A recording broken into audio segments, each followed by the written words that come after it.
Hello friends, so today is video number 2 for the matrix dissected or unloaded. Uh, so I got a few points to make based on explanation, or I wanted to elucidate on a couple of points from the first video. Nihilism, if you saw the book Simulacra and Simulation, right? Simulacra and Simulation. The last chapter is really nihilism, right? So on nihilism, you see it? That's the last chapter.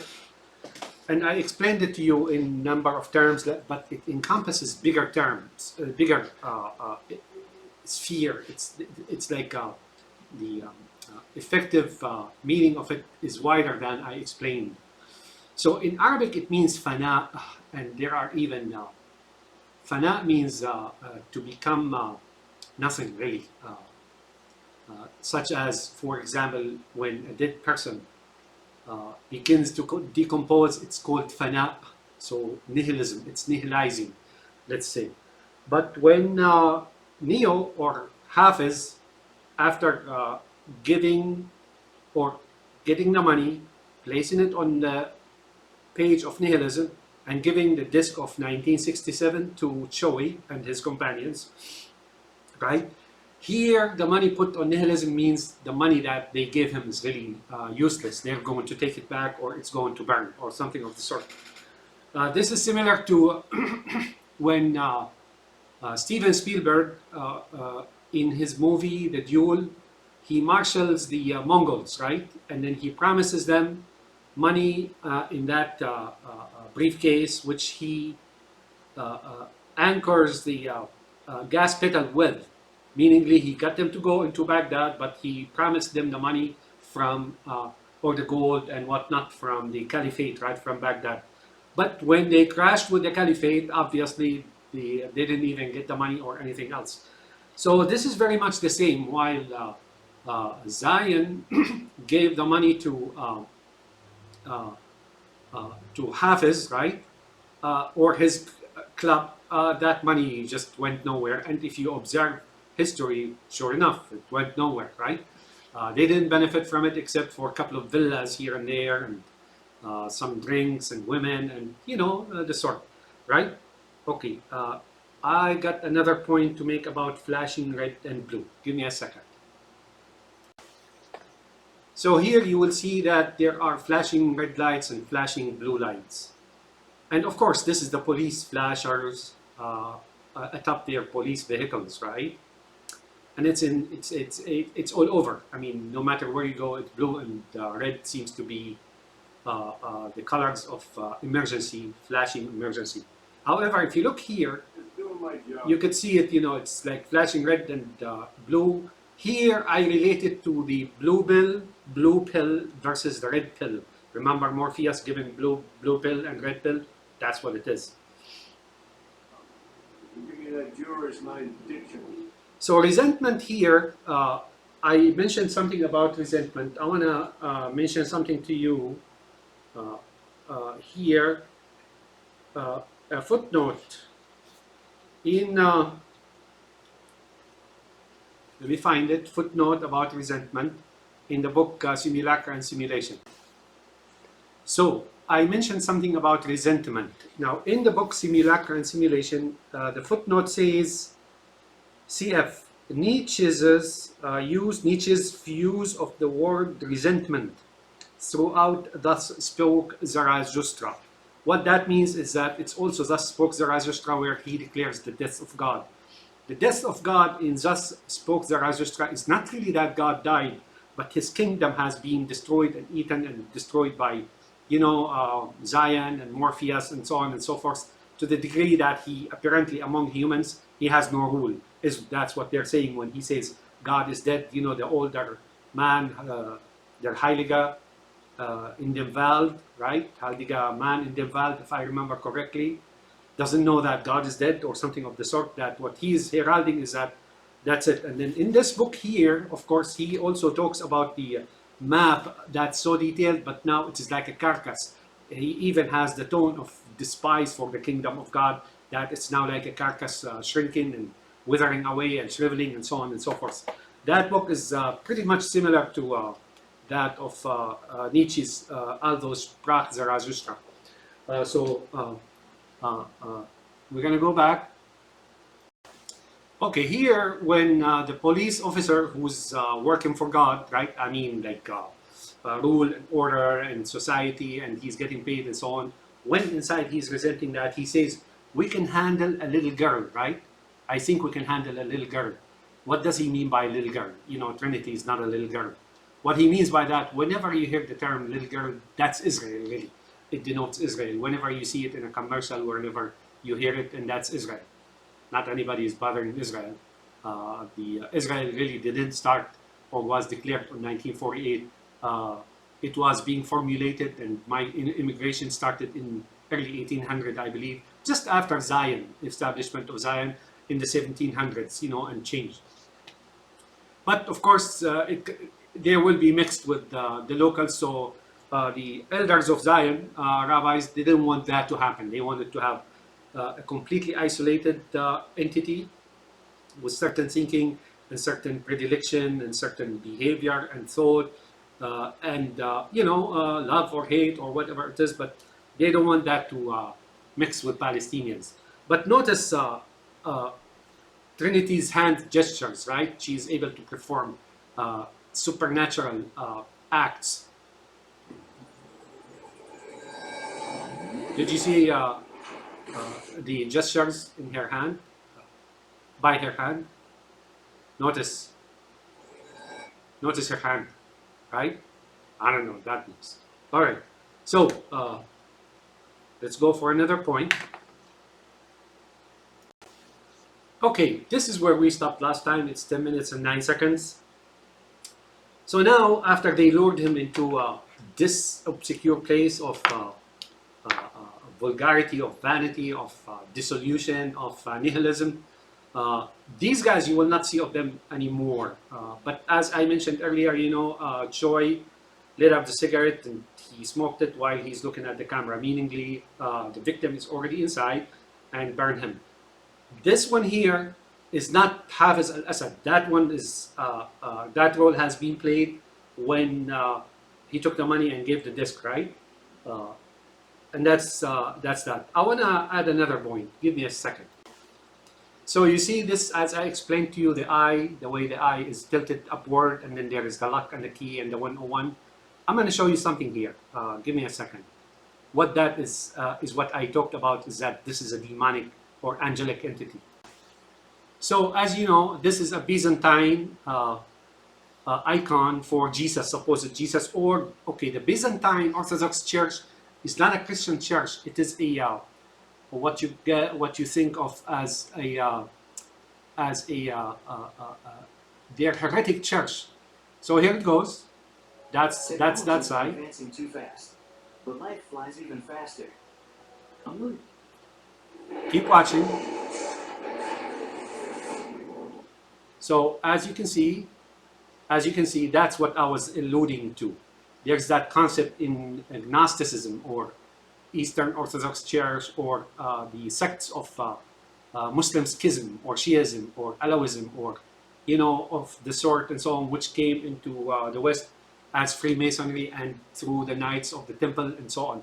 But that's what I was alluding to in referring to that scene. Let me go back to it. So as you can see, that's what I'm talking about. Here it's like, and there's also, if you look at the wooden door, it's pretty darn old. Now that black thing here is really the screen that's reflecting. That's on my table. Sorry about that. Like I said, the setup here is cheap, but price doesn't matter. Made, what's his name?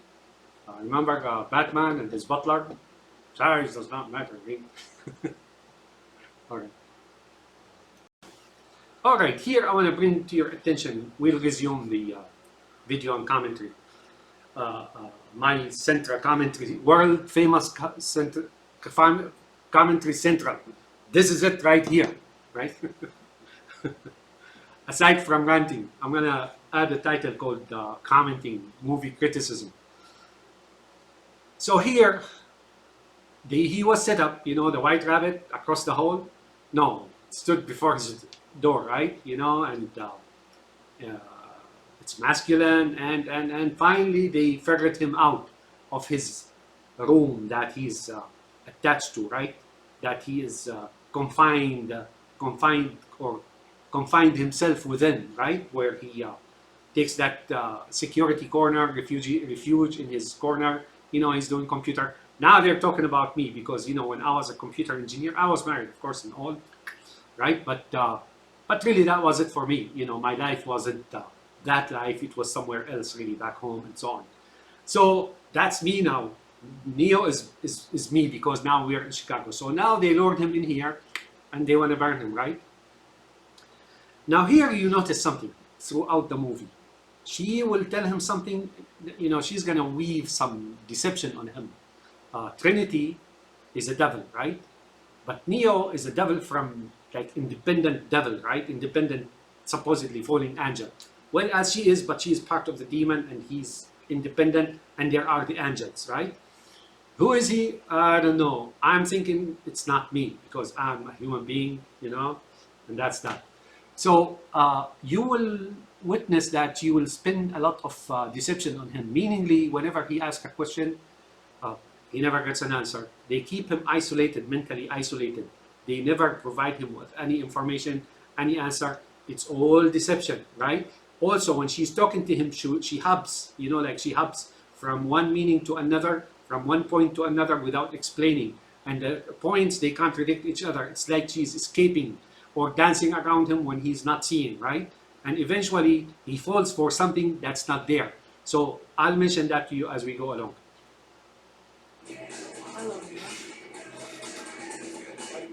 Finally, here I could say he's cornered.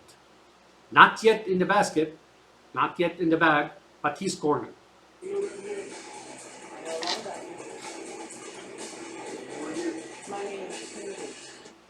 So Trinity, as I explained, that's probably Mary. There are some Gnostic concepts to Trinity, meaningly,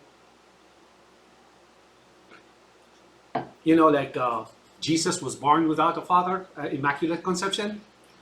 Therefore, that's what she's talking about here. And he, of course, being Neo or son of man, right? Anderson. Check it out, you know, in one of those online dictionaries or dictionary. Anderson means son of man.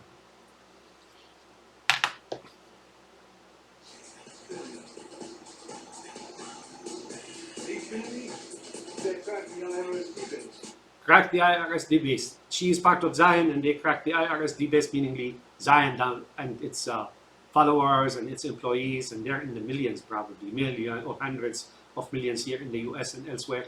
They don't pay taxes. Instead, whatever taxes is paid, it's paid to them, is paid to the government of the US. It's taken. Those similar to Chewy and, you know, his company when they came and projected on poor Neo, they also invest and then they get money by way of government, billions and billions and trillions and so on and so forth. So that's what he means by that, who cracked the government D-base, IRS D-base, meaningly, guess what? Poor me, poor you, poor whoever it is, paying taxes. And we don't make money. That was a long time ago. That was a long time ago. This been going on for a long time. I would say in the turn of the century. I would say Teddy Roosevelt. No, I'm sorry. I would say Teddy Roosevelt, pronouncedly Teddy Roosevelt, or even probably his cousin Theodore. But really things have been going on in the US since Abraham Lincoln. He's of Zion as well. What?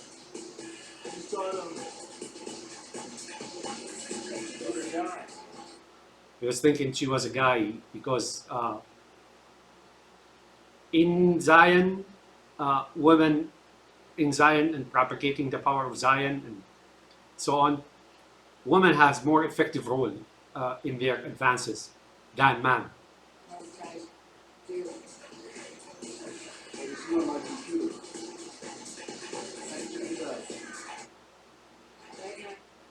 She was on his computer. How did you do that? She'll never answer him. Listen to what she will say. All I can tell you is that you're in danger. Let's do that. That you're in danger. How is he in danger, and by what, and by whom? Notice the look, that projecting look. And also notice the lipstick, red lipstick on him and on her as well. They're watching you, Leo. See, you're in danger. And then he says, who? She doesn't answer. She says, they're watching you, Neo.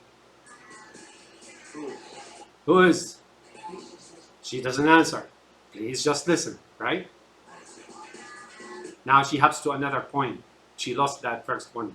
When he's asking a question, trying to verify information as we humans do, you know, we when we are taught something, we verify on it, we engage, we exchange, and we establish a communication channel, right?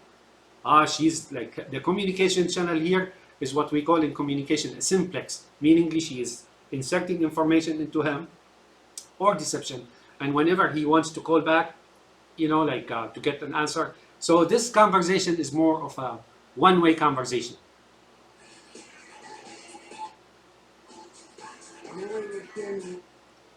Now, you're in danger, they're watching you, I know why you're here.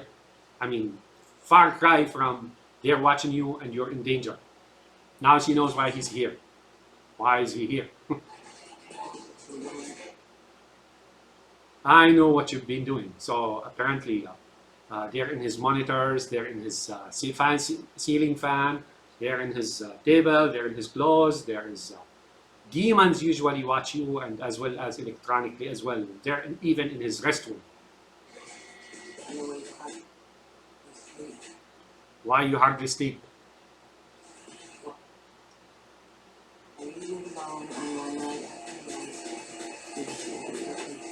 Say that's your computer. I used to do that. So now she's talking about me being here in Chicago and was born there in Homs, where Neo, like about 90 miles from Neo's birthplace and Assad's birthplace as well. Why does he sit at his computer? Why do you sit at your computer? You want to make movie commentary, you want to do some work, you want to learn, you know. Oh, see, that's the fourth hub now, or fifth hub. You're looking for him. You're on the computer looking for who?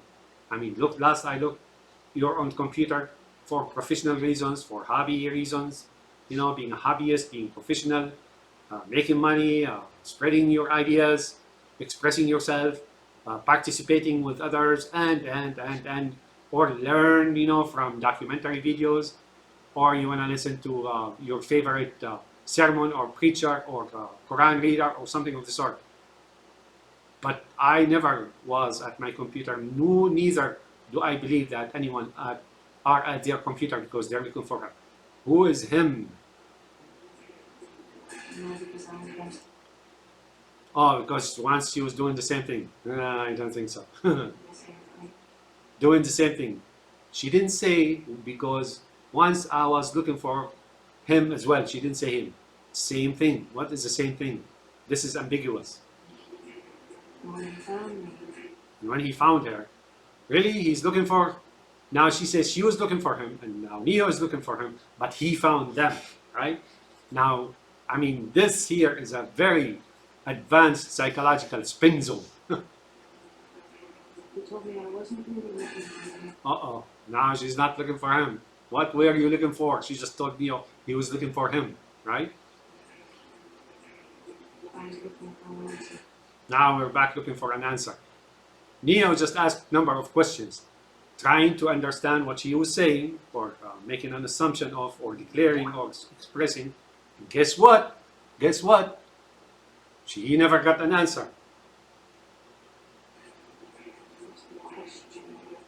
It's the question that drives us, Neo. What is the question?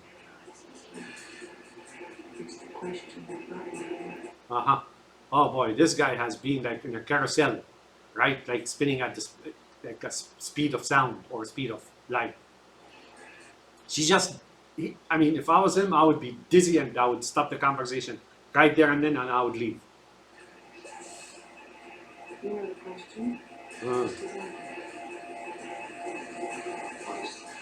What is the matrix? What is Freemasonry? Because nobody out in the open, unless you're part of the Masonry itself, which is really an edifice of the Jews, right? Or Zion, right? There's always this curiosity, you know, what's your persuasion on matrix or Masonry, right? Do you remember the Polar Express, right? When the angel up on the roof of the car talks to that little boy, you know, what is your persuasion on the angel or something of the sort? Do you remember that?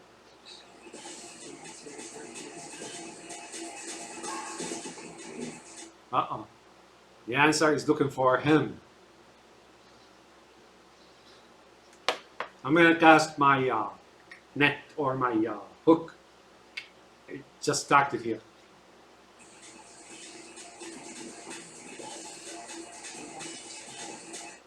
If you wanted to, it'll find you. It found him. If he wanted to. I mean, contradictions here is right and left. This is one broken conversation that doesn't mean shit. Give me a second. If you wanted to.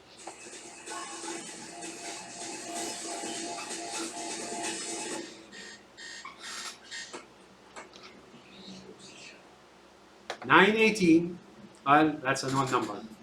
18, you got your 3 6s, and the 9, of course, you know what 9 is, right? Uh-oh, who's that?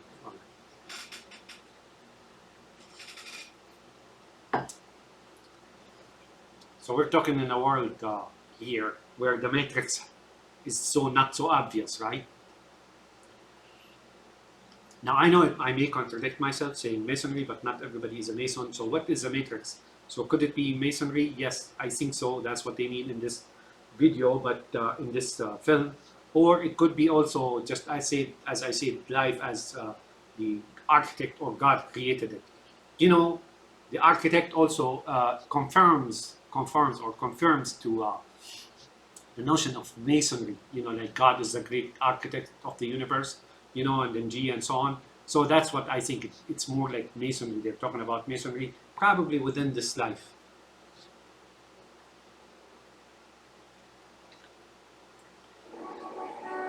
All right. So metacortex. Cortex is the front, like lobe, or at least parts of it. That's where we process our emotions, our approaches, and so on. So apparently, it's a major part of our brain where we formulate or who we are, right? Our predilection, our disposition, our behavior, our interaction, our thoughts, and so on and so forth, right? You know, that's where the emotions are. That's what they say it is, right? Some of that is true. What is meta? Meta is, you know, data over data, right? But here, meta, I looked it up and it says behind.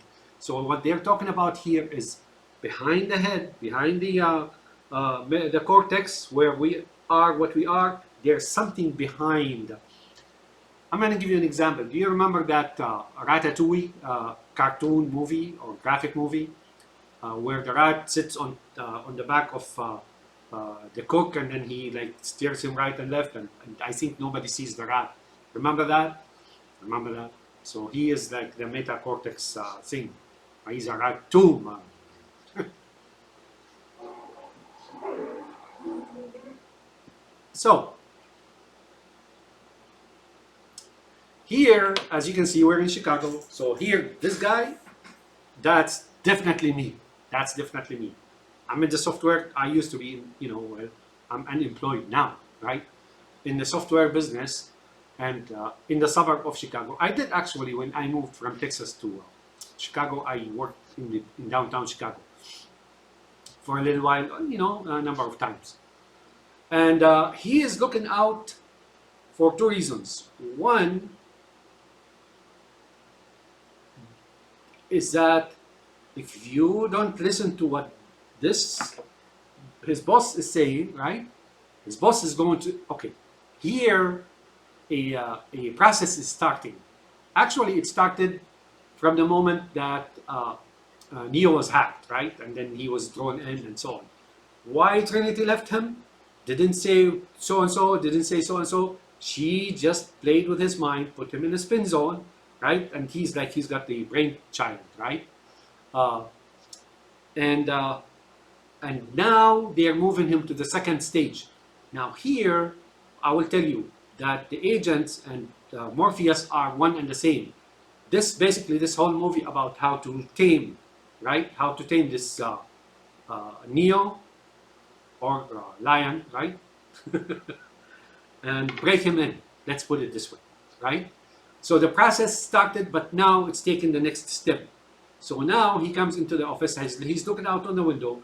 So the window washers is that like, this is the job you're gonna do, but at the same time, these are the agents of Neo, watching what's going on and setting up the scaffold.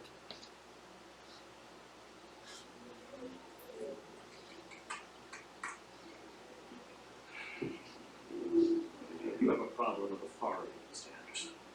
You have a problem with authority, Mr. Anderson. Do you remember that quote? There is a movie, Men in Black. And then Zed tells Tommy Lee Jones about Will Smith. Well, Tommy Lee Jones, I forgot his role name, right? The name that he assumed in the movie. He wants him to be recruited in Men in Black. Men in Black means rabbis, right? That secret society with aliens and so on. But then Zed, he looks and says, you know, he's got a problem with authority. What does that mean? You will come to see what I'm telling you is real here. Authority means being submissive, listen to what you're being told, and that's it. You become a dog on a leash and well-obedient dog.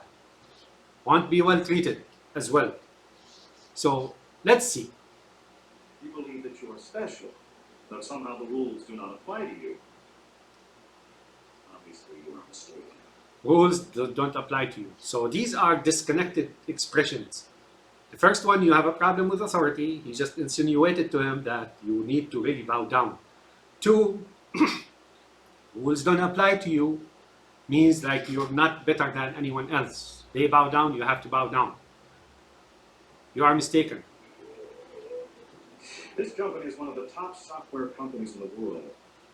Well, guess what? That's masonry, right? And really, the 10%, which is Zion, not the software company, not the masonry.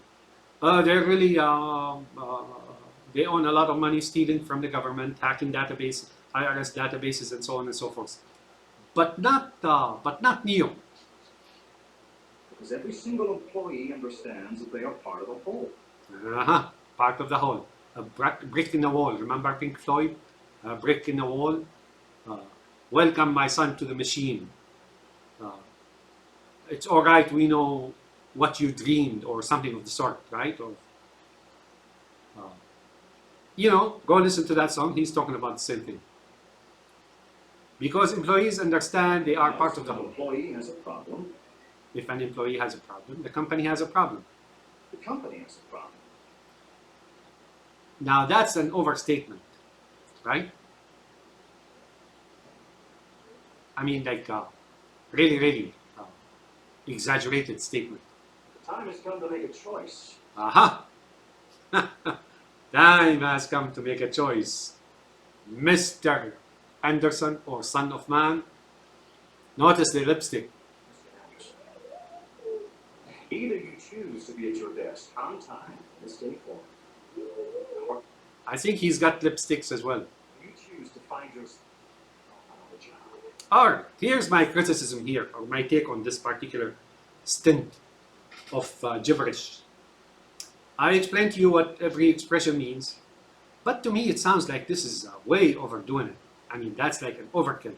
If somebody is late on one day on their job, you know, they know that they have a problem, ran into an accident, traffic jam, or they're a little bit sick or something of the sort. Heck, you can call sick any, you know, you've got like number of sick days.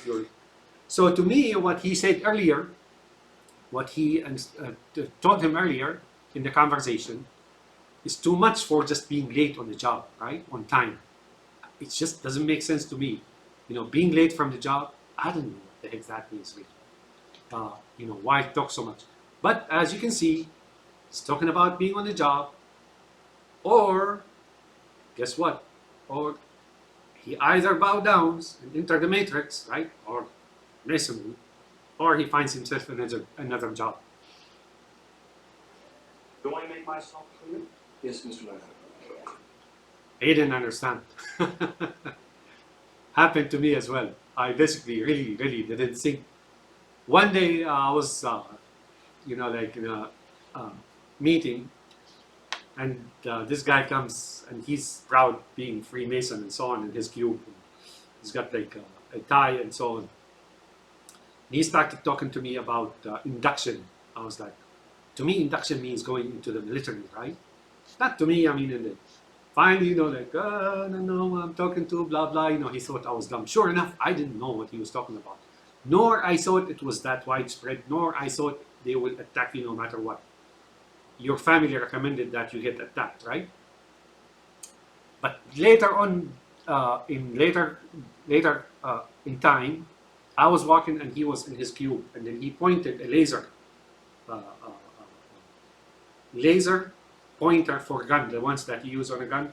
And I still remember, I saw it, and he pointed it into my forehead. I think he was trying to make me think you either bow down or the laser gun, the gun, what is it? Aim, targeting, the targeting laser beam, he pointed at my forehead. I didn't go anywhere, I lost my job anyway, so it begins.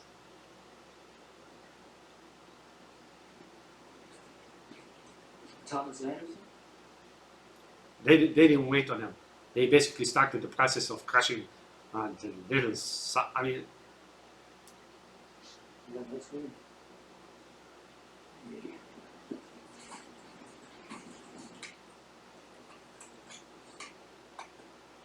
FedEx.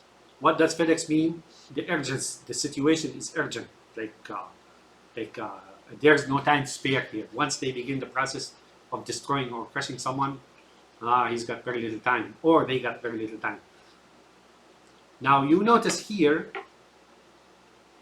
right here, you see two phone books.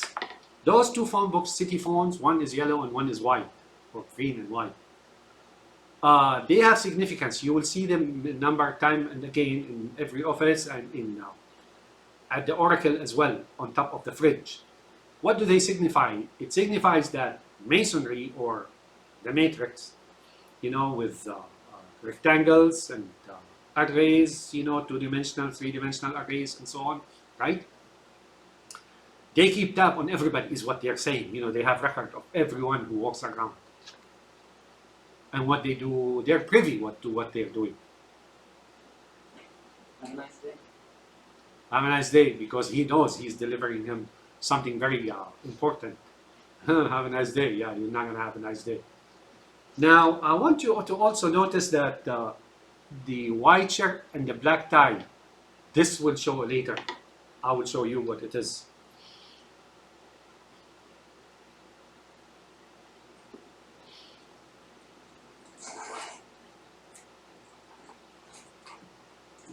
Okay, so now what they're saying is the communication is in the back. It's insinuations, it's hints, it's metaphors, it's something, or their demon, they have their own frequency, multidimensional frequency or something of the sort, like wormholes. Right? So that's what it is. He's going to talk to him outside of the line that is tapped. But don't kid yourself, this is not a cell phone. Now, the word Nokia, I think that's a Finnish product, Nokia.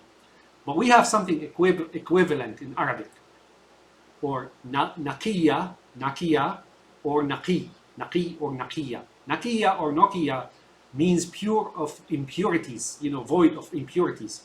So a diamond that is void of impurity, we say Naqi or Nakia, right? Sometimes that very same name is used in Muslim communities, in African American communities. Women use the word naqiya. It means pure, really. That's what it means, void of impurities. Is that a coincidence? Could be, but I thought this is a good information for you to know. And you got, of course, you got your 6 holes plus 3 holes. So 3 and 6. By now we know what that is, right? Uh-oh. Now he didn't spare him. Give me a second. Okay.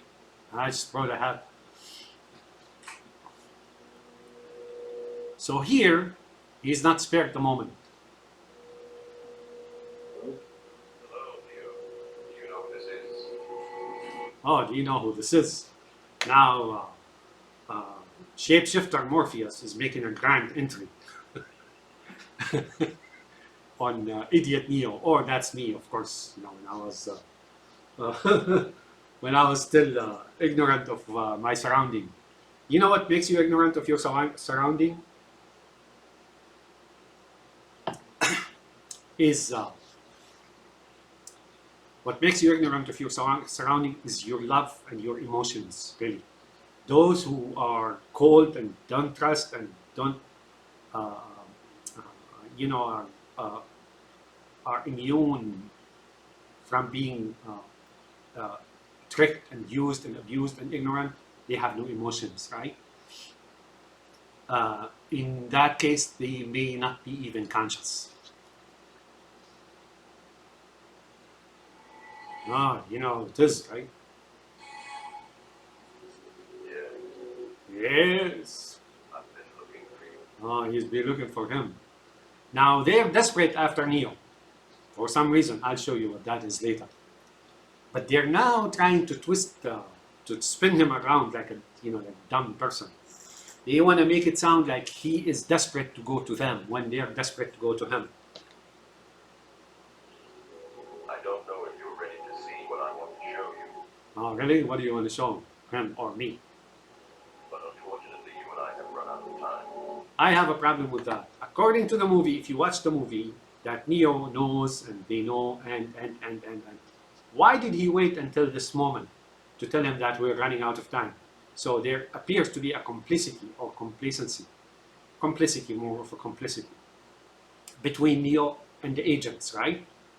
Notice the chips are beginning to fall together, right? The chips are beginning to fall together, and then you can connect the dots. All these events are related. So the maker, what I'm trying to say is that who's trying to get him into the matrix, or you know, Zion for that matter, or Dog of Zion, right? To be Dog of Zion, is really one. It's not number of opposing forces. They're coming for you, Leo, and I don't know what they're going to do. They're coming for you. Remember, this is along the same lines, along the same line as Trinity. You see, he's talking like Trinity talked to him in that weird dancing place, nightclub, or whatever that is. I have, you know, in my youth when I came to this country, I did go like to nightclubs, not often, but eventually, you know, like I got sick of it and so on. I don't know, 5, 10 times. Wasn't something I liked. But this here, where Joey was, and where Neo went, and where Trinity came, it's just beyond me, you know, like I don't know what that is.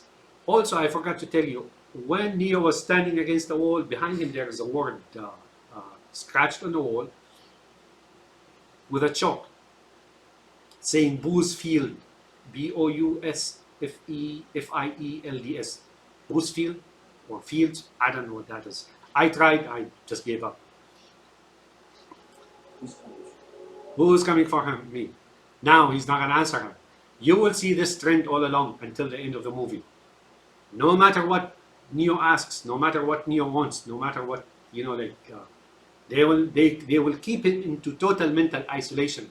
When you keep someone in total mental isolation, they become dumb, right? I know that all too often. Stand up and see for yourself. No. So if Neo knows that they're in the building, he should have known that they were outside of the building coming for him, right? Right. Why didn't he tell him then?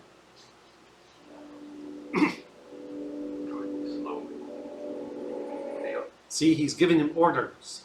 This is called training. They train you, or they train the victim like a dog. you know, they give him orders, subtle orders first, and then eventually when he's captured and he swallows the pill, he's grabbed and he's like told what to do with rigorous tone and very tough tone and consequences and so on. All right, there goes them. Now here, you will notice it's always the case. The 3 agents, those Germanic-looking agents, and then the 6 police officers. There will always be 3 agents and 6 police officers. So that's the 36666. And that's design. Blue, right? Look, blue. The color is blue, is it? Yeah, it's blue. No. Now he goes, oh, right? Notice. When he goes, oh, you know, here it's SHIT, right? I say, oh God, you know, they say that. Now, Morpheus likes that. And he goes, yes. Let's notice.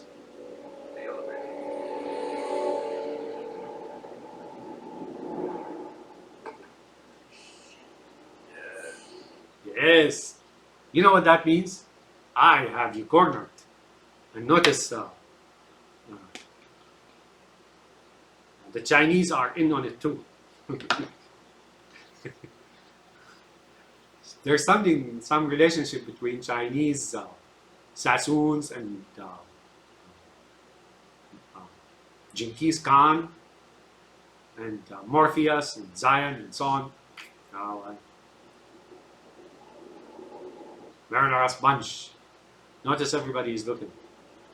But everybody knows what's going on. See the 2 phone books again? I remember that keyboard. These used to be good keyboards. I don't know, but if you don't want to find out, I suggest you get out of bed. No, I can guide you, but you must do exactly as I... Aha! I can guide you. But you must do exactly as I say. How relevant are these 2 statements? They're not relevant. So if he doesn't do exactly as he says, what is it that he wants him to do exactly as he says? I can guide you. He's really cared for him as a human being, knowing that he's in trouble.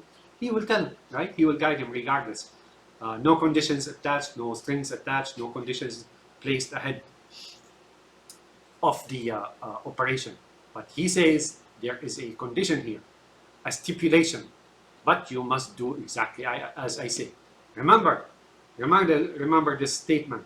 This statement will be said and will be declared by Cypher later, which is true. You know, when Cypher says, all I do is what he tells me to do, that's precisely what he's just saying here now. You must do exactly as I say. So meantime, while they're harassing him into, or ferreting him, or driving him into, or hurting him into a corner, they're training him on obedience at the same time. So he's going to exchange safety or survival for obedience, total obedience, blind obedience.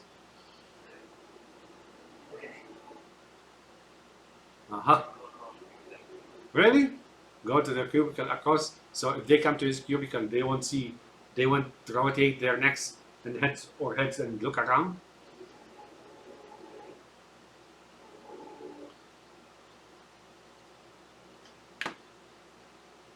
That's a cutie here. You will see her again.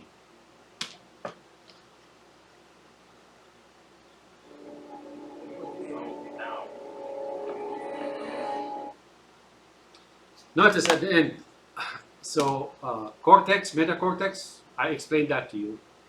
But what this guy under is wearing is a white shirt and black pants. I have come to see this as the sign of masonry or something like this. You know, they wear white shirt and black pants. So the guy under is black and the guy above is white, right? That's masonry.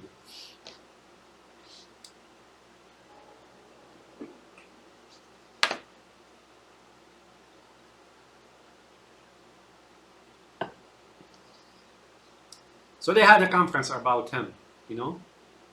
God is watching him from above, right? The camera, you know, when the camera spun over him while he was sleeping at his desk, right? And they saw that he's sitting in his corner and they wanted to flush him out. That's not, that's probably, you know, they want to drive me out. That's when, that's me, I'm becoming famous. Oh, what the heck? Look at that ominous sign. Or, you know, like the camera is way below and these two guys are looking at you from above, from heavens, right? So now you have what's called association per Carl Jung, right? Or Jung, or Jung, right? So now you're looking at them, but you're looking up into heavens. Your inner conscious will apparently associate the two or tie the two together.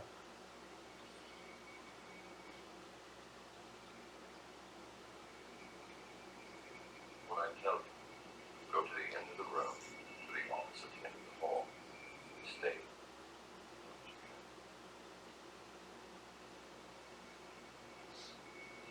Go now.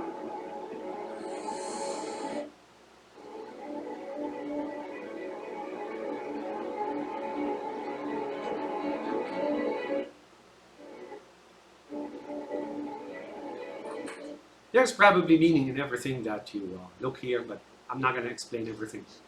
And here you see that little boy, and I am praying that this is not Zaid or his brothers.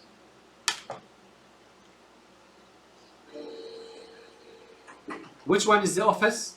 This is the office of the same CEO or manager who dressed him down, right? From in previous scene.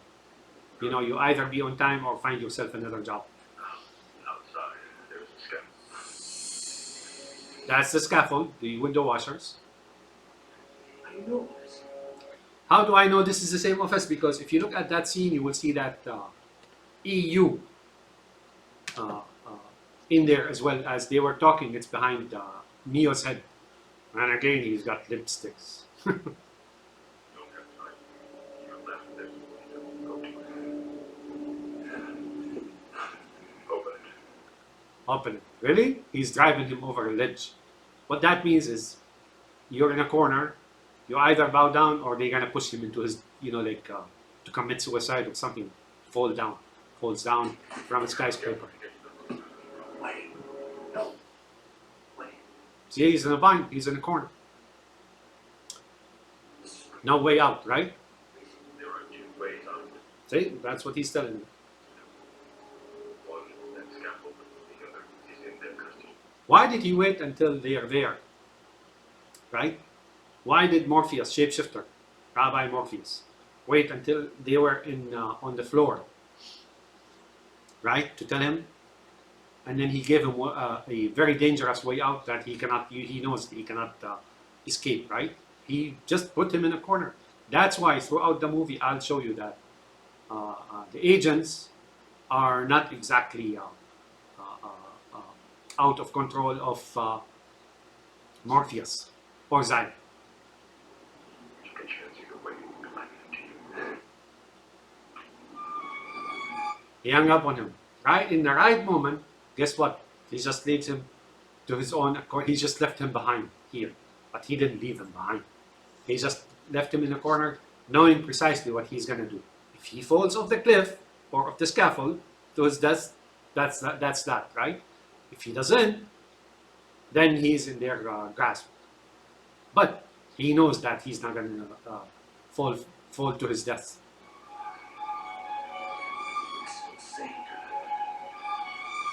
What's this happening to me? What I did. What would I do? And see, now he's speaking. I'm nobody. I didn't do anything. Right?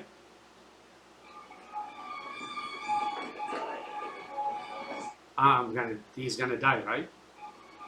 So if you're watching this and you're thinking of yourself, we all watch movies and try to project ourselves on it. But I am truly in this movie.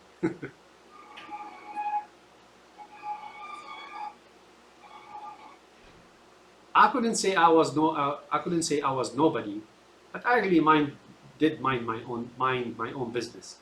I had a plan and I was pursuing that plan. I was harmless and didn't care about others, and even when I was attacked here and there, I just turned my back and walked. That was a mistake. See, he put him in a bind.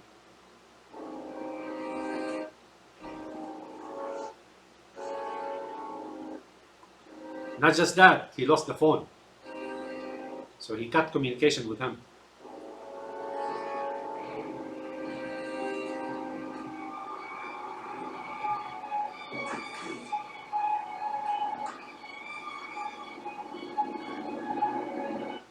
What they're waiting on him now to do is that his instinct of survivalism kicks in, and he starts like begging and doing as he says, and so on and so forth. So now they're trying to crush his mentality and his pride and his psyche and his stand. And they basically, in this moment here, he's being turned into nothing. Bigger dog, that's what he's being turned into. They're training him on submission by enforcing a risk and threats on him, right? And then exposing him to danger.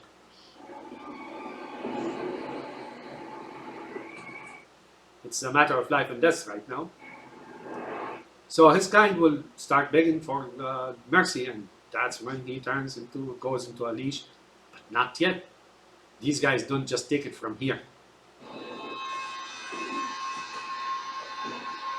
I mean, Zion doesn't just accept his surrender right here. Oh, they still have a lot to do about him. They are going to really, really turn him into a minced meat. I will show you.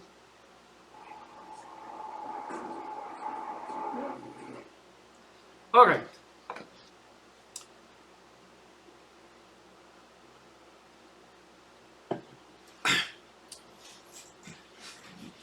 So here there's a very important scene. There's a group of people here, right, waiting in front of the car.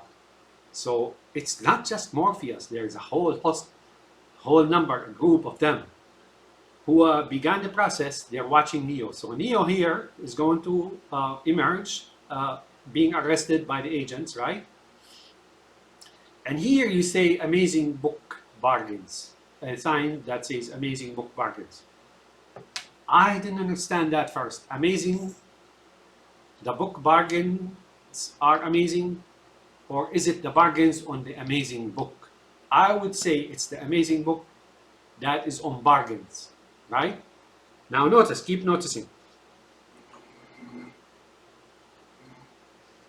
Here you will see, as soon as this group plays eyes or spot Neo emerging, being arrested, being dragged into the patrol car, this guy looks at his clock or his watch, right? He's timing him. You know, like we're starting. From here on, it's a matter of time, right? And the briefcase, of course, is, you know, the information about him or something of the sort. Now, keep noticing. There are two important points here to make. If you watch the movie, you will see a woman in red, right? There's a woman in red, just passed. And there's that guy with the file or the briefcase that has whatever in it, you know, money, you name it, right? I don't know what's in the briefcase, but could be the file, could be money, could be his genetic material, could be anything, right?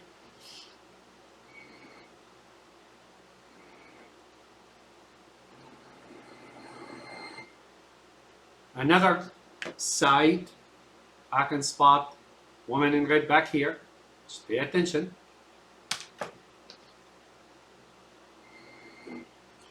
Now, in the background, you will see something here. Up here, right, now appears a banner. What does it say? Drugs. Drugs. Oh, I hope it's not true. I think it is. Oh, it's not going to go unanswered, right? It says drugs. You see drugs? Right there. Now he's in the basket.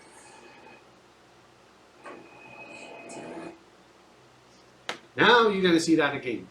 Sign here, amazing book bargains, and then you saw the drugs that disappear, and then here you're going to see what? cigar and pipes and tobacco or something of the sort. So they're talking about drugs, right? They're talking about drugs. Hooking somebody on drugs. Ah, you miserable use. Ah, this is how it hasn't even started. All right, so the number here, the number of the screens, if you count, there's like 1, 2, 3, 4, 5. So that's 15 screens. I don't know what 15 means for these guys, but if you look here, you will find them. They're 15, right? 15, 15, 1, 1, 5, 1, 15 on that simulacra and simulation. Black spot, I don't know what that is, but got something to do with it.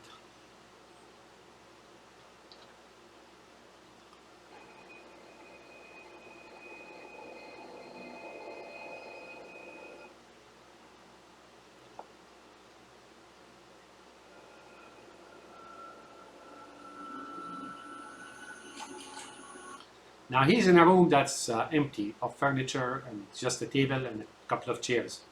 That's psychologically important. It usually says, it gives you the sense of being desolate or nowhere, right? You're on your own. You're all alone. Now you got those 3 agents, German-looking agents, walking like trying to scare him, right? Here they're trying to intimidate. It's an intimidation. Bullying and intimidation. Now, psychologically, by the time they sit down and start talking to him, they have projected enough intimidation that he's going to just basically crash, right? And cough up all that he wants. Well, basically, he's going to bow down. But like I said, they're not finished with him. Morpheus cut communication with him in the right moment and left him to be harassed and tormented and tortured by the agents. Uh-oh. Man. If I was there, I would leave and the 3 guys would be down on the floor. Minced meat. But I wouldn't attack Germanic people. Germanic people are great people. Oh, forget Nazism. The Germans are great people. I told you about the shirt and the tie, the white shirt and the black tie. I want you to notice something. Uh-oh.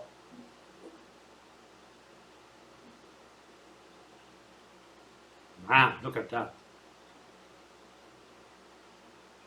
We got you surrounded. We have you surrounded. All right, so if you look here, it says top secret and it says there's plenty of things in this file. I'm going to show you.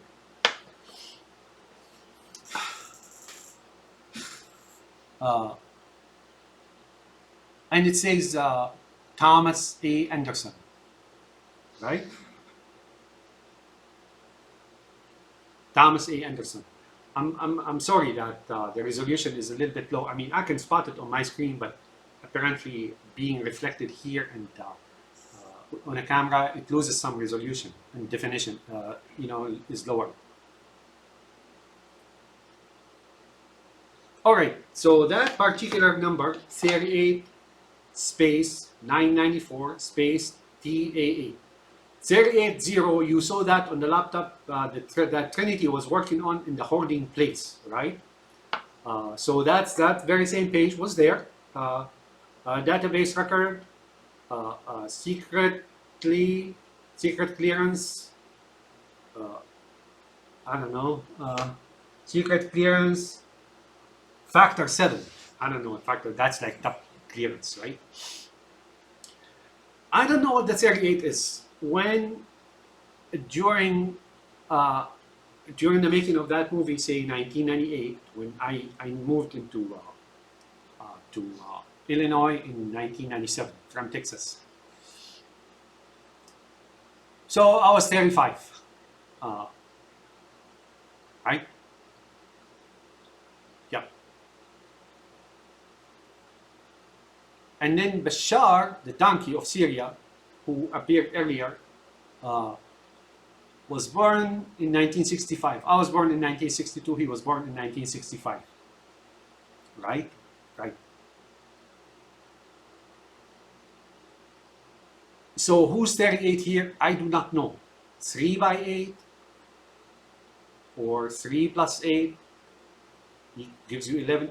I really don't know what the 38 means. Or it could be upside down. Here you can read it upside down. TAA is Thomas A. Anderson. A is, I don't know. So 38, 09940.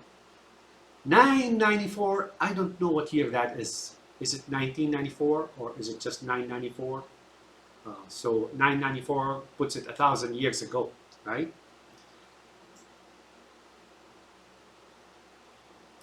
This also may denote something or may say something about the year 994, right? And that's during Iraq, the Abbasid dynasty in Iraq, where Nebuchadnezzar was, where Babylon was, and so on. 38 may be his age when he was a king, so it's got something to do there, or got something to do with heretic ideas about angels and demons or something of the sort. I can't explain it, but apparently it means something here. As you can see, the adjustment date, right? The adjustment date is 22 July 1998. 22 July 1998. So 1998 puts my son at 6 years old, Zayd, right? At 2 years old. 1996, 1998, 6 years and 10 days, right? But the format of the date is not American, it's English. 94, right?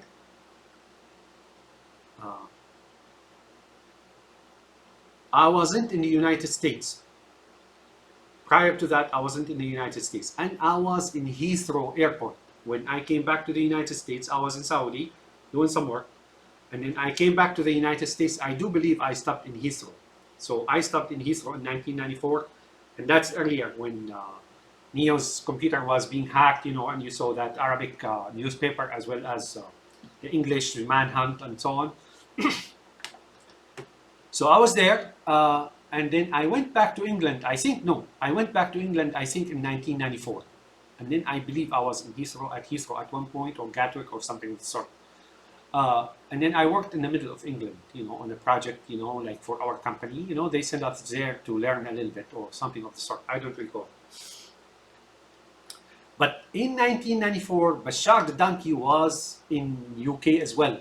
And that's where he met his wife, as I mentioned earlier, the Akhras in that file, remember, on that screen where it says, and 7 where others were killed in Amman, right?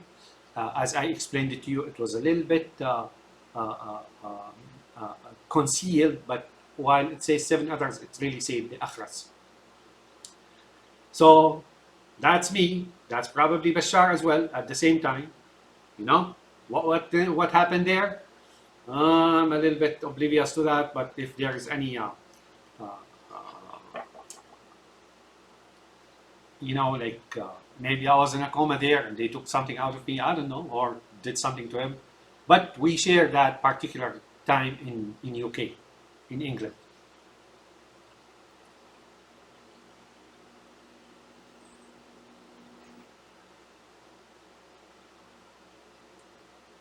Here, there's your autobiography, as you see, 22 July 1994, and Anderson and blah blah.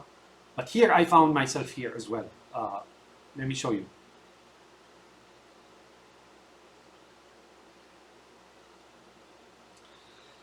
Here it says that working for a software company, technologies and so on, and from hopping from job to job, and they're as if they're describing me. You know, I was from job to job, and I was working for technology companies and so on. So, and in Chicago, that's me. Why am I relating myself to this? Is because they're talking about Assad and his cells and his 1967 cell of the 1967. You know, hence fixing Israel or Zion or Trinity, little girl, right?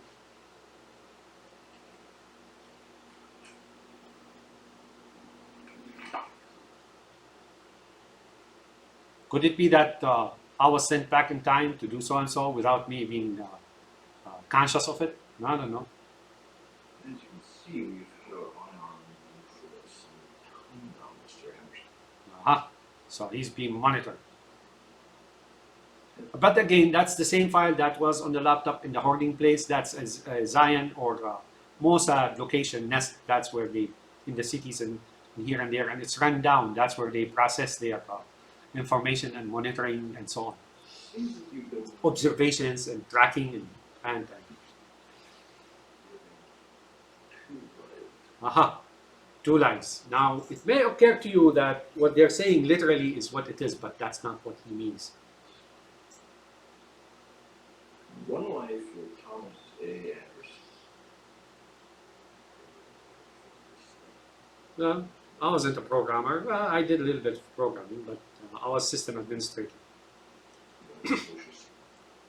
I have a social security number. I pay my taxes unfairly.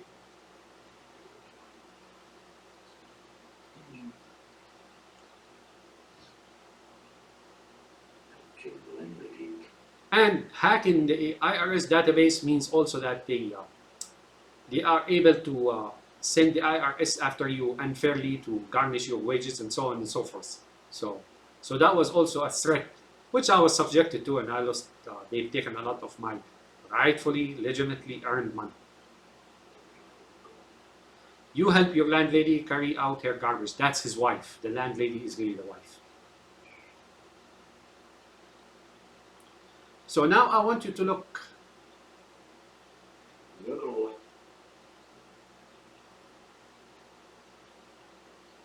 Here, you will see a number of items.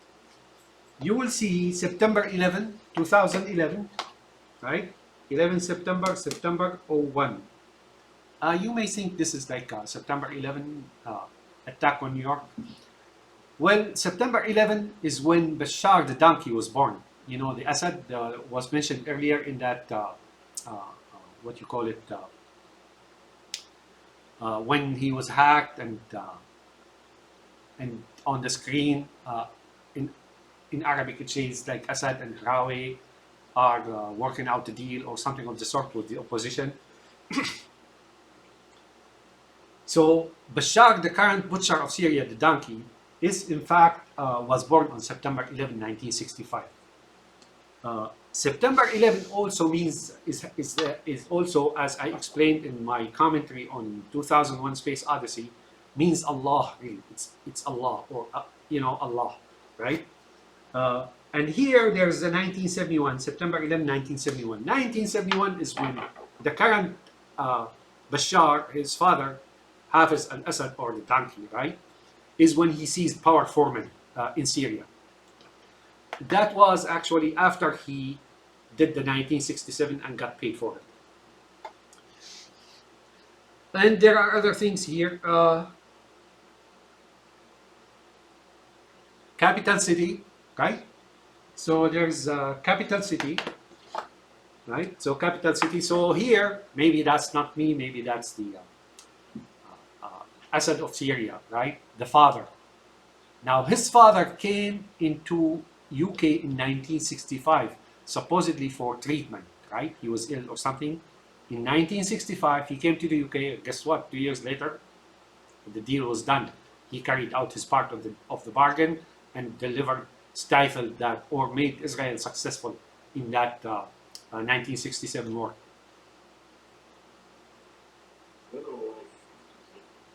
Now here,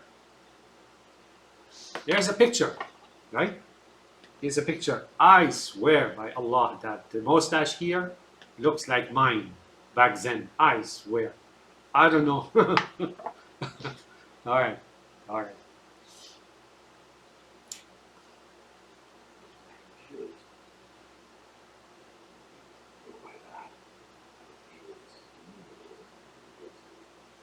Now, hacker alias Neo, they're talking about something else. Who is that? The hacker, that personality, that thing? Notice how Neo is looking a little bit as if he's not himself. Let's put it this way. I'll explain that to you a little bit later.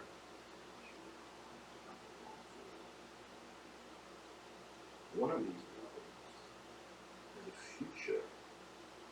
One of them do.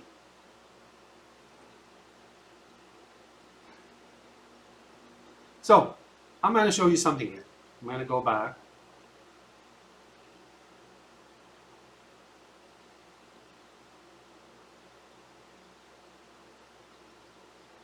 So whatever is within Neo is in fact worried when he declared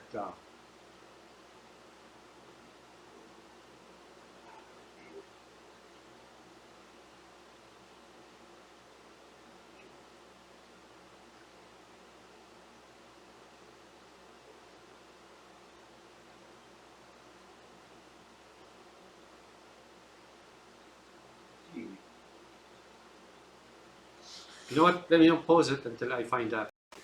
All right, it is not so obvious here, but you can see it clearly on the screen. Those eye or sunglasses of his have a reflection in them. Not when he's looking at the paper and the paper is reflecting on his sunglasses. He's got tinted sunglasses, not the mirror type. You will see the reflection of Neo, not his complete figure or face, rather only his white shirt and tie. And then it seems as if there are eyes of like cat eyes. You know, cat's eyes? Cat's eye in his, I can clearly see it here, right? And here. And these are the eyes of what he's telling you is what his sunglasses are reflecting here. If you come close, you will see it. Not on the screen. If you're watching the movie, you can see it, right? That what he's reflecting is that Neo is really two lives. One that he is doing the work but there is something else inside, some other life, something living within. That's the reflection. And usually they illustrate demon's eyes, not as I mentioned earlier, but also as cat's eye, you know, like a slit in the middle. And they look really evil. Cats really look evil. They are evil, in fact. And I must get me one of those sometime soon. So that's what that is. If here, like I said again, here it's not so I can see it here, but I can't see it on the camera software.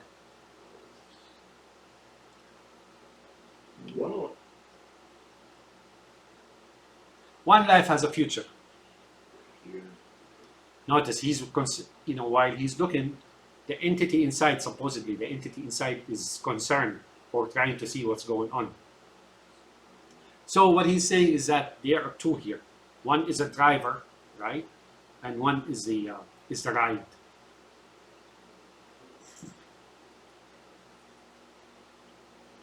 Why did he take his glasses off? Because now he's talking to the life or the life of the human being, not what is inside. We know that. So earlier when he had glasses on and that reflection is, he's talking to the entity inside, but now he's talking to Neo. He's threatening Neo. So there is a concept of the double. That comes from Islam, that every man has a double, right? That lives with him and so on and so forth, and that surveys what he has and blah, blah, blah, blah, right?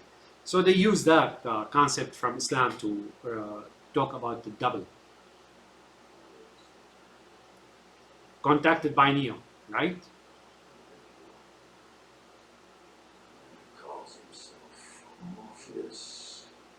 How do they know, right? Unless he sent them. Wherever you think you know it all this now is irrelevant. He is considered by the authorities to be the most dangerous man alive. My colleagues believe that I am wasting my time with you. Psychological spin. He's trying to put him in a corner, push him to take a leap and, you know, like bow down.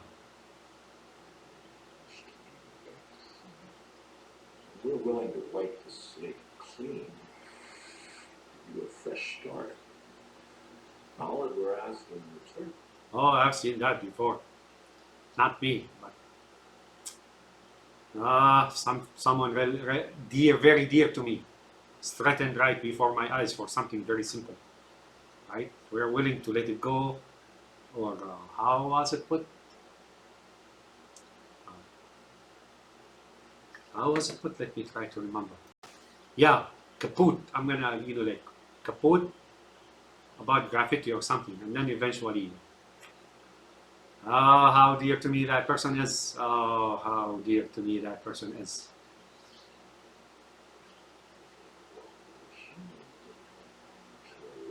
Terrorist to justice. Hmm. So, in that book, Simulacra and Simulation, he has two worlds. One that is the world of the real, right? Or he calls it the desert of real. It's the map that's shrinking like a carcass, decomposing and so on. He has deep hatred toward it. But he also mentioned a few times that terrorism can only come from the real or the desert of the real. When you hear the word desert, that's Arab or Islam, right? Right. So now the terrorist is supposedly from an Arab land, is what he's saying. That's not Morpheus. Or he is Morpheus, but he's hiding, and they want to ferret him out. From Iraq, Neo Nabucodonosor, right? Neo Nabucodonosor, and like I said, I mentioned to you in the prior tape, in the tape prior to this, or in the video recording prior to this, that Morpheus, Egyptian Morpheus, is speaking of those fallen angels and so on in Babylon, and some of the points that he addressed, they confirm a lot to this movie. Well, let's go to the deal. Now he's gonna refuse, right? The one inside is taking a back seat, right? Doesn't want to say much. I think I know. How about I give you the finger? Notice the eyes here. If you look at the eyes of Neo, the one who's looking is really the black, glossy eyes, right? So when they show you one eye that's normal, a human being, and one eye that is glossy black, that means there are two together, and they're both watching. But when they show you when Neo was in the office, listening to the manager pressing him down, he also have both eyes were that of human, right? And now you see the two eyes are totally black. So now he's talking, I believe, now they're exchanging angels, if you will, talking to each other. You give me my phone call. Mr. Anderson.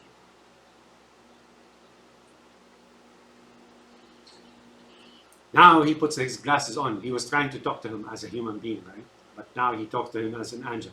He's a point you can't skim this Gestapo. I want my phone call. You told me, Mr. Anderson. What good is a phone call if you're unable to speak? Notice the solid black eyes.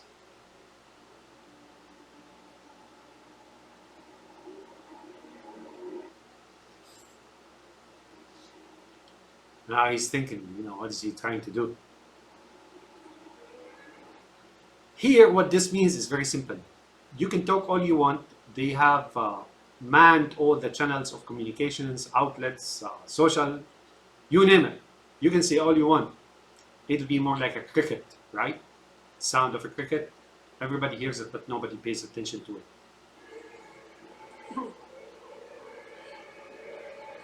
So they silenced him. Not physically, but guess what? He can shout for help all he wants. Never cry wolf, remember? Wolf, wolf, wolf, wolf. Now he's crying wolf and nobody's paying attention.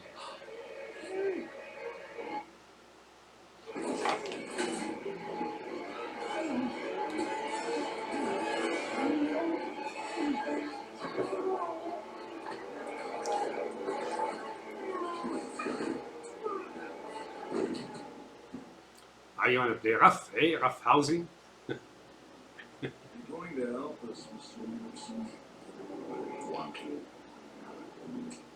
Pay attention. I'm going to point you to something very crucial and key to understanding this movie.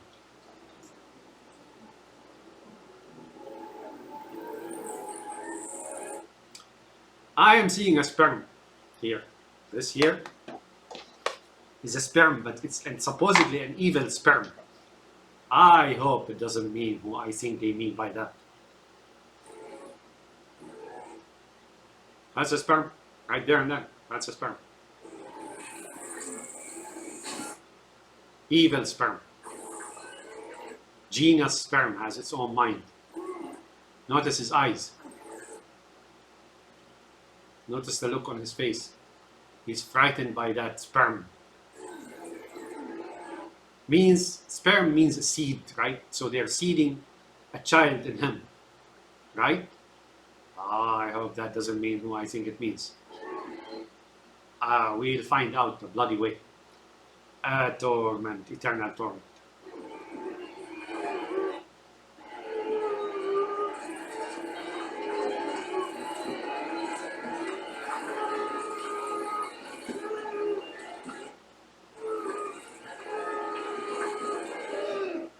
Notice, he woke up from his sleep, supposedly, right?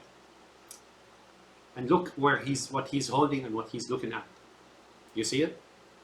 So this is a seed that he's going to have a child that is supposedly evil. They want to do away with that child. Not they want to do away with that child. They want to spread through him by a bad, like bad seed or something of the sort. You will see that the Morpheus knows that. And I am thinking who they mean by that is that child in the picture. In his closet or his drawer, in his closet or bookcase. And in the office of that manager in the Metacortex company.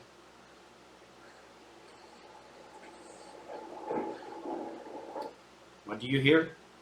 Thundering and rain here, right? In his window, there's rain and thundering and lightning. This usually a sign, an omen, right? Something bad is about to happen. A storm is coming. A storm is brewing.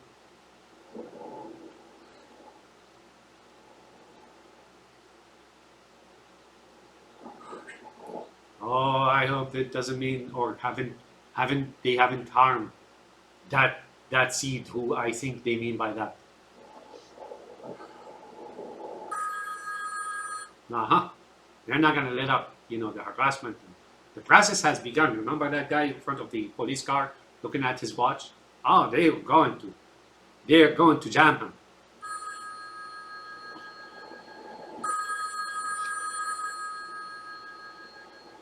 The guy won't get rest, as they say in their world in Zion. No rest for the wicked, right?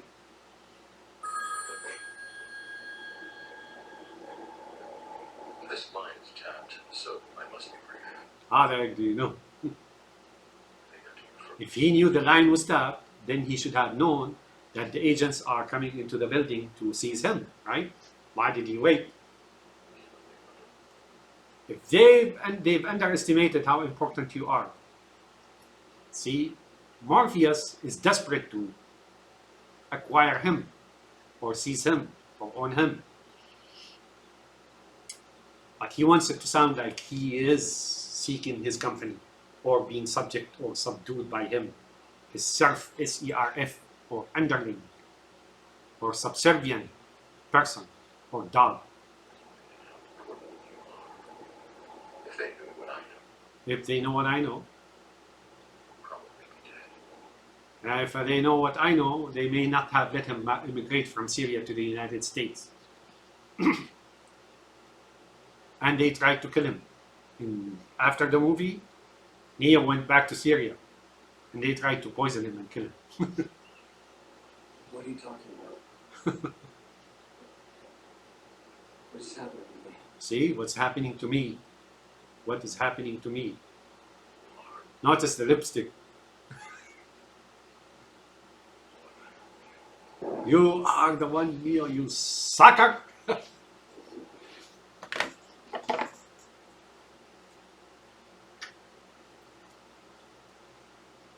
What do you think is happening? That's my fishing rod and reel. Now he hasn't been hooked up yet. Now the bait is being thrown around him and he's being coerced by some underwater submarine. You know, the big megalodon fish is being hurt toward the bait.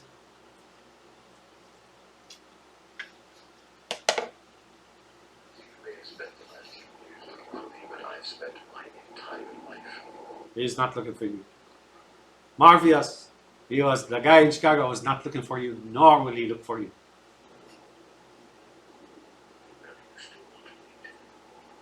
Aha. Do you still want to meet? Why is he asking that question? Is that the result after this harassment that this guy here, Neo, finally is about to give up, right? He sees that his life is in danger. He sees that everything's going bad for him. His future is a mystery and ominous and. So now, do you still want to talk or be? No? Yes, then go to the Adam Street Bridge. Again, we're talking bridges here. Bridges have some meaning, like caves or shelters in mountains. You will see that I explained that in the movie, or on commentary on the movie. What do you call it? Snake Odyssey 2001, as well as Spielberg, Duel. All right, I'm gonna stop here. That's enough.